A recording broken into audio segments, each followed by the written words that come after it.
welcome to Let's Talk About It podcast. You're here with Lachelle Deneen, and I have a very, very, very special guest, my cousin, Porshe, not Porsche, okay? Porshe. And she's here to have a little girl talk with me. You know, we're going to chop it up a little bit. We go over here breaking generational curses, okay? So we're going to jump right into it. So, my cousin, Porshe, is 33 years old. She is a mother of 4, and she is a nurse with her BSN, out here saving lives, okay? Also,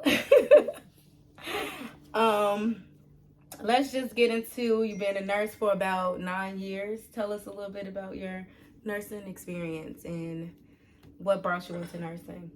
Okay, yeah, so like you said, I've been a nurse going on 9 years now.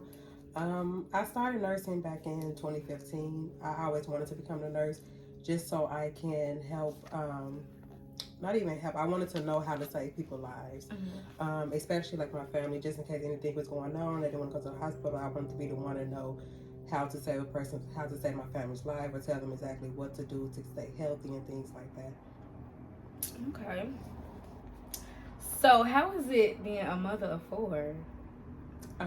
Ooh, how old are they?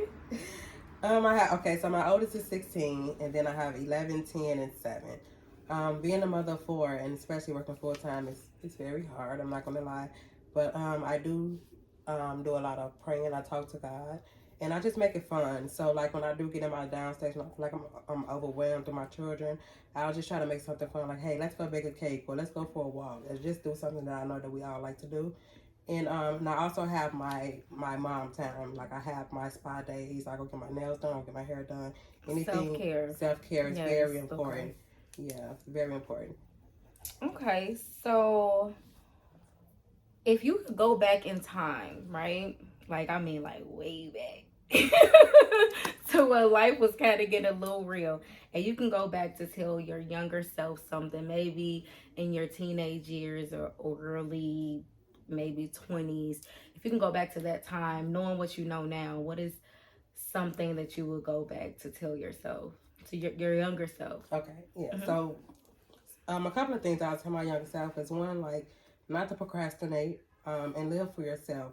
I procrastinated with a lot of things that I wanted to do as a young adult, but I didn't because I always worried about like what people felt about me, how life should be.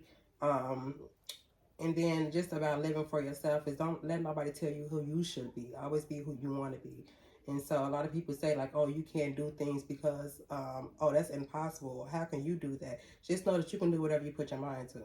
And so one thing that like hindered me a lot is procrastination. Like, oh, I always procrastinated because I thought about what other people would feel like. Oh, well, maybe I can't do this. Maybe I can't be the next Oprah. Like, how can I do that? So just always believe in yourself, for one. I believe I struggle with that a lot. Like that belief. Like now as an adult, I definitely believe in myself way more than what I believed in myself when I was younger. I remember like people used to say like you can't really love somebody until you love yourself. And I was like, that don't make no sense. Like I love everybody and I love hard, but growing into the woman that I am today, I fully understand what that means. Like, if I'm not truly happy within myself, or I'm not comfortable in my own skin, it's very, very hard to project that to the world. You know, like it becomes, you get to overthinking. It's like it's a struggle, and you kind of settle for a lot of things when you don't fully like love yourself or know your worth. Which kind of brings us into our next topic. When will you say like you really knew like your worth and you was like, okay, I'm not for none anymore, and like enough is enough? This is where I just say, hey, I want what I want. This is what it's gonna be, and if you're not in alignment with what I got going on, then you need to kind of exit stage left. So tell me about a time in your life where you felt where basically it clicked for you, where you know your worth and your value as a woman. Okay. So to make a very long story short, so I was like in a very abusive, in a situation that I really wanted to get out of, And it was just hard for me to like get out of that situation. But it was something traumatic that happened in my life when my So you're saying like you were in a abusive relationship. right. I was in a Okay. very abusive relationship, and I just something dawned on me that like life is short, and you shouldn't really love a person more than you love yourself. And so I did have a best friend. She ended up passing a while ago, but she used to talk to me a lot. I used to tell her like, oh, how unhappy I was, and how I'm tired. And she was just like, oh, you're never tired until you like do something about it. So you're not that tired. And then like once she left me, I'm just like, man, I have no one to talk to about this. But I'm like, I always remember what she said. Like if it's something that's you don't like in your life, you have to be the one to change that. And so that's what dawned on me when I'm like, okay, so I'm in this situation, and the only person that can get me out or save me from the situation is me. Can't nobody save me from this. And so I would just talk to God, and because I would always think like maybe this is the situation I, should be in, or I should try. I should. I'm like maybe I should. If the situation would change, like maybe this is this one situation where it's not a statistic. Like he will change, or I will change, or we can do this together. We can change together. Mm-hmm. But then once I started believing more in myself, I'm like, I shouldn't really stick in this situation to wait for a person, to change to be the person who I want them to be for me. If I want something for me, I have to go out and get that. I can't put that on nobody else. I can't make you be the person that I want you to be. So that's when it, like, after she passed and everything, and I had no one to talk to about it, I just really talked to God. And I'm like, God, just show me if this the right thing I'm doing. He actually showed me. I got into a really bad situation where I had to leave. Like, I was beat so bad that I was put in a hospital, and then the state picked the cases up, and they was like, oh yeah, you have to press charges on this guy. And I'm just like, why would I put myself through this? And it just really dawned on me, like, you have to do what's best for you. Like, you can't really love a person more than you love yourself. And I just always feel like it was right to like love people and help people. But I'm like, you can't help someone. But at what expense, right? You can't help someone who doesn't want to be helped. So. And I think a lot of women, like, sometimes we fall in love with the potential of a person, right? Like, I know if I just do this, or if I just do that, or if he just gonna become this man that I always wanted him to be. If I just stick it out and be down with his struggle, and it's just certain struggles that we really can't stick around for, right? Like, I've been through, certain relationships, and I have key relationships what actually grew me into the woman I am today, or molded me. Or I always believe that God sends us through the same lessons repeatedly until we learn the lesson. Yeah. And once you learn the lesson, I feel like it's like you can level up. Okay. And for me, I would say like a defining moment for me was when I was just like so low. It was just like I was at a point in relationships where I was just like so low, like, God, this can't be it. Like, I give so much of myself in relationships. I feel like I love really hard, but the problem was I was pouring the love outward versus inward. So all of the things that I wanted, I had to become, and once becoming that, and also learning how to be by myself. That was one thing. I never like really found solitude with being by myself. I always wanted somebody around. Yeah, and one thing that like really dawned on me is nobody's gonna come and save you. Like, stop looking for someone to come and save you. I was so like angry with people, especially like with my family. I'm just like, everybody knows that I'm going through this relationship. Everybody knows that I'm going through hard times. I'm depressed. Like, why is someone coming to help me? But no one's gonna want to help you until you want to help yourself. Like, they see what you're going through, you see what you're going through. But if they get into it, and then you back with the same person, like, I'm like, okay, she's on her own. So you have to want to help yourself, and nobody's going to come save you. You have to get yourself out of that. Even if they do, like, try to come save you and you're not ready to get out of, you're just going to end up in the same situation.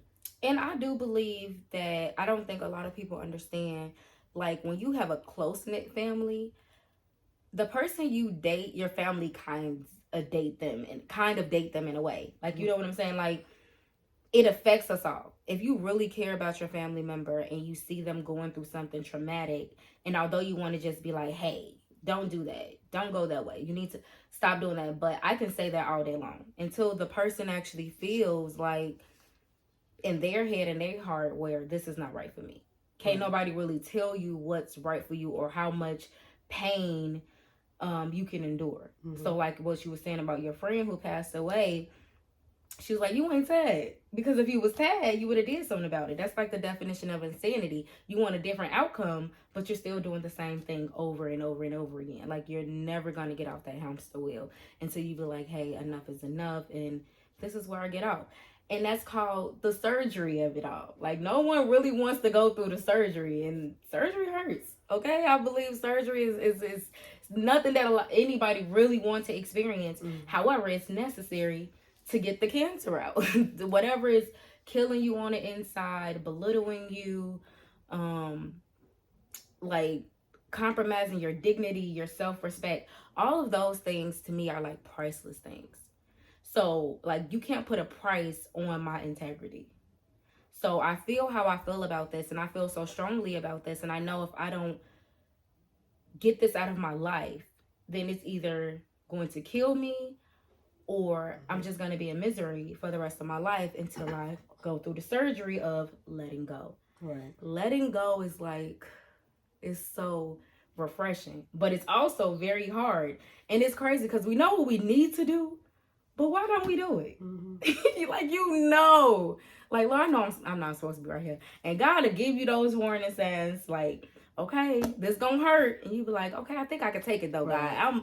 I'm gonna go in here and touch that stove. I know that stove hot, but I'm still gonna touch that stove. And you going to touch that stove, like, ooh. And that's the sad thing about it. I feel like with a lot of things, I'm a person that have to actually go through it instead of like people telling me. And so like I know like from experience, from like even just from like watching TV, like certain things have certain reactions have different have outcomes. You know, so I'm like, okay, if he do this or if I stay in this relationship, it's gonna have this outcome. It's gonna affect my mental health. It's gonna affect my children. It's like a domino effect. Yeah, so I'm like, well, maybe I can change this effect. Maybe that's not for everybody. And that's like trying to reinvent the wheel, even though it's already there. You really can't reinvent the wheel. Yeah, so it's just like what's up must come down. You know, like a situation leads to a certain outcome. Like, why would you put yourself through it? But I don't know why I thought that. Oh, maybe this situation might be different for me because I'm me. But my sister even told me this a while ago. Like, I'm like, why do certain things happen to me? Like, I believe in God. I'm a good person. I talk to God every time. And she was like, well, maybe you're putting yourself through that because God will allow you to put yourself through things, so just so you can learn the lesson. Will. And just like I said, I have to go through things. So he's allowed me to put myself through things to bring myself out of the situations that I'm in. And so, yeah, and that's... I basically always say, like, we already promised hard days. This is what I live by, like, today. I believe, like, we're already promised hard days. I'm not trying to add to the hard days that I'm already promised. So I'm not trying to create situations. Like, I'm more so now I use discernment a lot. I'm more in touch with my intuition. I listen to my first man, which I believe is the Holy Spirit. Like, hey, don't go that way. This is not it. I try not to get disgruntled in things that I may want but may not happen for me at that time. Delayed does not mean denied. So you just kind of got to roll with it. And if you say you're a person of faith, then you really can't worry too much. You got to pray, let it go, and let God do the work. And you also have to do the work, healing, letting go of things that don't serve you. Trying not to put yourself in situations that are not good for you. Which is all easier said than done when you're in those type of situations. I do have a question for you. How long were you in that relationship that you spoke about? About 25 years. Okay, so that would mean you was around. Cause I think I know, cause this is my cousin, y'all. I think I know, but I'm not. I would say 24 years. I'm not really sure. Was it 10? Was it 11, 12? I was actually 10. I was born in 11, so we started dating when I was 10. October in 2021. I turned 11 in December of 2021. So now that you have daughters, what would you say to them about dating too early? Do you think that was okay to date that early? What would you tell your daughters today? No, I don't really feel like it's okay to date that early. I would tell my daughters to take their time. I feel like dating is dating. It's not settling it down. It's not someone promising you a ring and never giving you a ring. It's dating. So like, I don't belong to you. You don't belong to me. We're dating. And just don't get too serious too soon. I would rather for you to figure out who you are. As speaking about my daughters, figure out who they are and what they want to do in life. Because when you bring someone else into your life as a partner, they try to depict what they want you to do and what they don't want you to do, and it kind of like controlling. and it kind of makes you feel like, oh, okay, well maybe I shouldn't do what I actually wanted to do. Maybe I should do what he wanted me to do because we're partners. Maybe I should listen to him. So I just definitely at that young, I don't think our minds was that developed to actually, because I know I've probably dated a little too early myself, maybe not as early as 10, no judgment, because my mama was crazy though, so that's probably why she would have probably beat me half senseless. But nonetheless, we sneak, we do what we do, behind our parents' back, growing up. What I would tell my daughter, I have a 6-year-old, and it's just more so like, what feels right. Like, even when you're in something that's wrong or something that's hurting you, whether it be a relationship, a work relationship, whether it be a friendship, when something is off and uneasy or the energy is just not right. And somehow we'll feel that, but yet we will still proceed. Right. We will still be like, you know what? That don't look that bad. I think I can handle that. I can actually take that on. And whole time, God, like, I just told you, I done showed you that this is not the way. But yet, here we go. So I'm going to allow you to go ahead and travel down this road. And let's see what happens. Yeah. Because God have gave me multiple warnings. Even before I came into my 30s, before I became into my 20s. Like, the abuse started back when I was a teenager. So I'm just even like in 7th or 8th grade, I want to go have. And I didn't even know that. With my friends, totally I was on the cheerleader team. So I was when I was in high school, I was on the cheerleader team. And like all the cheer girls, we want to have sleepovers, especially like after the games, we'll go over each other's house.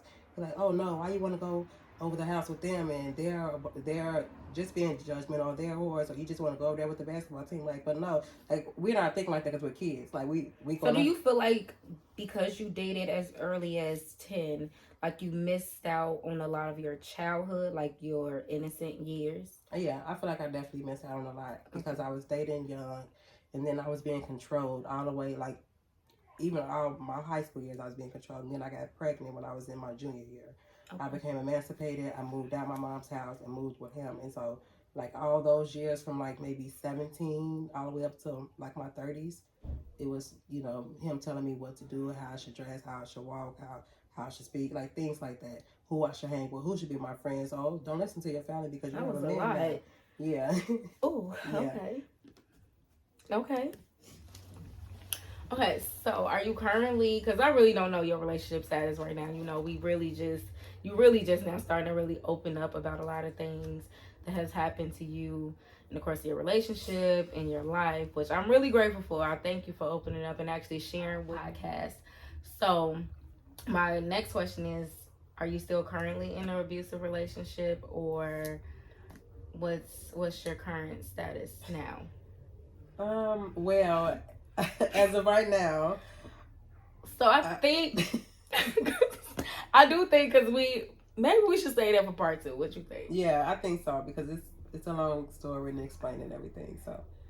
Yeah, next time. Well, thank you guys for tuning in, and thank you, Porshe, for coming on. And I'm really grateful for you coming on here and allowing me to interview you and kind of pry into your personal business.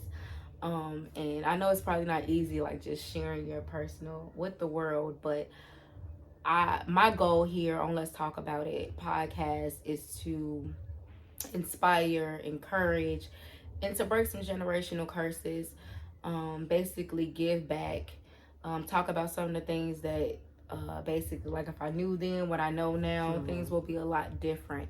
So I'm hoping with this podcast and through the interviews that I'll be doing with the everyday people, it can shed some light on certain topics and generational curses, as well as helping people through some very, very tough situations.